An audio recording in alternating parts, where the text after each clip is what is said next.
नमस्कार दोस्तों। बिहार में एक बार फिर से बाढ़ ने विनाशकारी रूप ले लिया। कोसी बैराज के गेट खोले जा चुके हैं और गंडक नदी में अत्यधिक पानी छोड़ा गया है, जिससे हालत बेहद खराब हो चुके हैं।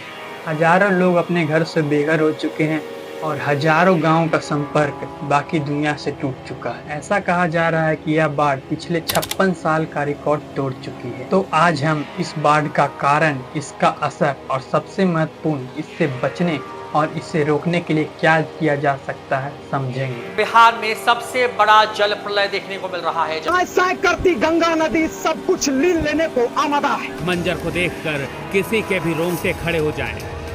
पूरा का पूरा मकान गंगा में विलीन हो गया। सबसे पहले बात करते हैं बिहार के हालिया हालात की। राज्य में उत्तर पूर्वी हिस्से हर साल बाढ़ से प्रभावित होती है और इस साल का हाल और खराब है। कोसी, गंडक, बागमती और महानंदा जैसी नदियों का जलस्तर बढ़ने से लाखों लोग प्रभावित हो चुके हैं। खासकर सुपौल, सहरसा, मधुबनी, कटिहार, सीतामढ़ी, दरभंगा, पश्चिमी चंपारण और पूर्वी चंपारण के हालात बेहद खराब हो चुकी हैं। कोसी बैराज का गेट खोलने का मतलब नेपाल और उत्तरी भारत में हो रही मूसलाधार बारिश के कारण जलस्तर बढ़ गया और इसके बाद बड़ी मात्रा में पानी को बैराज से छोड़ना पड़ा। हालत ऐसी हो गई है कि इसके बगल में जो ब्रिज थी उसके ऊपर से पानी बह रहा है, जैसा कि आप वीडियो में देख ही रहे हैं, जिससे आवागमन भी बंद है।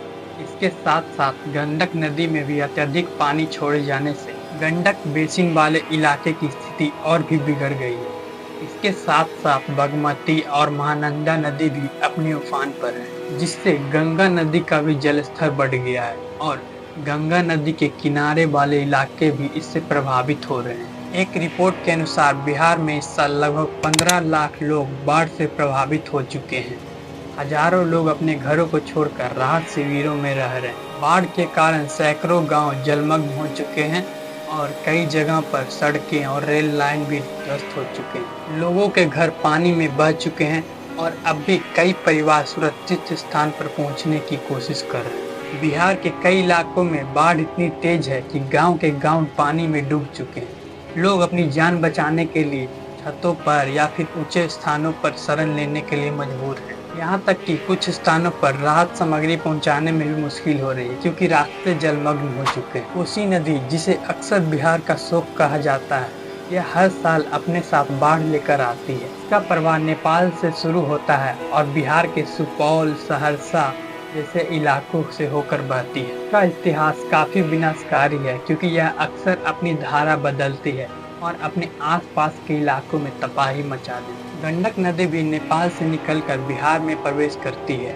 हर साल नेपाल में भारी बारिश के बाद जब गंडक नदी में पानी छोड़ा जाता है तो पूर्वी चंपारण और पश्चिमी चंपारण के जिलों में बाढ़ का खतरा बढ़ जाता है। इस साल भी यही हुआ। गंडक के तटबंध और बैराज से छोड़े गए पानी बिहार के कई इलाकों और कस्बों में तबाही लेकर आए। अब हम बात करते हैं इस बाढ़ से लोगों को जिंदगी पर क्या असर पड़ता है। सबसे बड़ी बात यह है कि लाखों लोग इस बाढ़ से प्रभावित हो चुके हैं। गांव के गांव पानी में डूब चुके हैं, जिससे हजारों लोग अपने घरों को छोड़कर सुरक्षित स्थानों पर जाना पड़ रहा है। हाल ही में मिली जानकारी के अनुसार पश्चिमी चंपारण और सुपौल के कई गाँव पूरी तरीके से जलमग्न हो चुके हैं। लोग सरकार द्वारा चलाई गई राहत शिविरों में जाकर रह रहे हैं, लेकिन राहत शिविर की स्थिति बेहतर नहीं है। लोगों को स्वच्छ पानी, भोजन और दवाइयों की कमी का सामना करना पड़ रहा है। यहाँ तक कि कई परिवार दिन रात बिना भोजन के रह रहे हैं और कहीं कहीं तो लोग बाढ़ के पानी में नाव या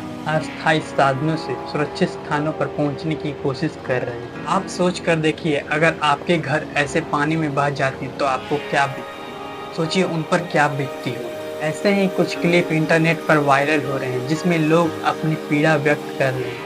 तो आइए इसमें से कुछ क्लिप को देखते हैं।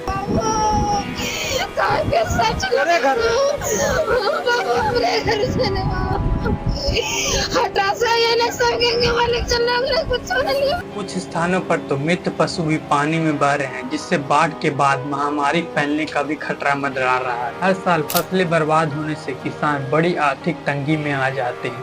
पशुधन की मृत्यु, घरों का नुकसान लोगों को कर्ज के जाल में ढकेल देता है। बाढ़ के बाद खासकर पानी से फैलने वाली बीमारियां जैसे डेंगू, मलेरिया, डायरिया जैसी बीमारियों का फैलने का खतरा बढ़ जाता है। पानी की कमी हो जाती है, कई जगहों पर स्कूल पानी में डूब जाते हैं जिससे बच्चों की पढ़ाई पर बुरा असर पड़ता है। तो सवाल उठता है कि बिहार में हर साल इतनी विनाशकारी बाढ़ क्यों आती है? तो इसका सीधा सीधा जवाब है प्राकृतिक और मानव निर्मित कारणों का मिला जुला प्रभाव।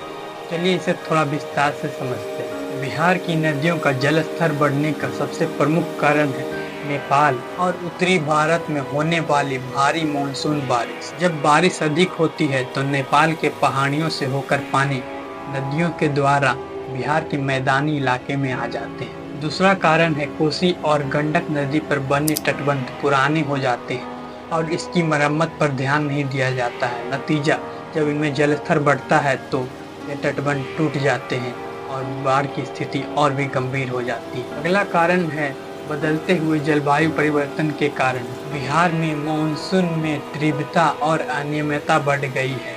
अब बारिश एकाएक और भारी मात्रा में होती है जिससे बाढ़ का खतरा कई गुना बढ़ जाता है। इसके अलावा बिहार और नेपाल के जल प्रबंधन में तालमेल की कमी भी बाढ़ के लिए जिम्मेदार है। नेपाल नदियों में जलस्तर बढ़ने से बिना पूर्व सूचना के नदियों में पानी छोड़ देता है जिससे बिहार में बाढ़ की स्थिति उत्पन्न हो जाती है। अब बात करते हैं इसके निपटने और इससे बचाव करने की। तो बाढ़ एक प्राकृतिक आपदा है, लेकिन इससे बचाव के लिए कुछ उपाय किए जा सकते हैं। सबसे पहले नेपाल और बिहार के बीच बेहतर जल प्रबंधन का आवश्यकता है। एक ऐसा सिस्टम बनाया जाना चाहिए जिससे पानी का प्रवाह को नियंत्रित किया जा सके।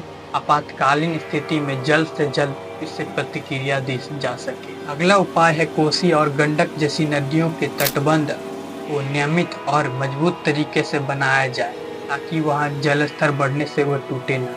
नदियों को आपस में जोड़ने की परियोजना बनाई जानी चाहिए जो कि बरसों से अटकी पड़ी है।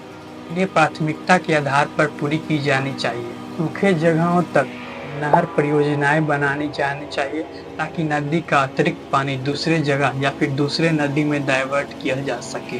जलवायु परिवर्तन के प्रभाव को रोकने के लिए बड़े पैमाने पर पेड़ लगाने का अभियान चलाना चाहिए और पेड़ की कटाई पर सख्ती से रोक लगानी चाहिए। इसके अलावा एक उन्नत चेतावनी प्रणाली को विकसित किया जाना चाहिए जिससे बाढ़ आने से पहले लोगों को सुरक्षित स्थानों पर पहुंचाया जा सके। तो दोस्तों, यह था बिहार में बाढ़ की मौजूदा स्थिति का एक व्यापक विश्लेषण। तो अगर आपको यह वीडियो जानकारी पूर्ण लगा हो तो वीडियो को लाइक करें, अपने दोस्तों और परिवारों के साथ शेयर करें और ऐसे ही इंफॉर्मेटिव वीडियो के लिए हमारे चैनल को सब्सक्राइब करना ना भूलें। मिलते हैं किसी नए वीडियो में किसी नए टॉपिक के साथ या फिर किसी नए ब्लॉग में। तब तक के लिए धन्यवाद।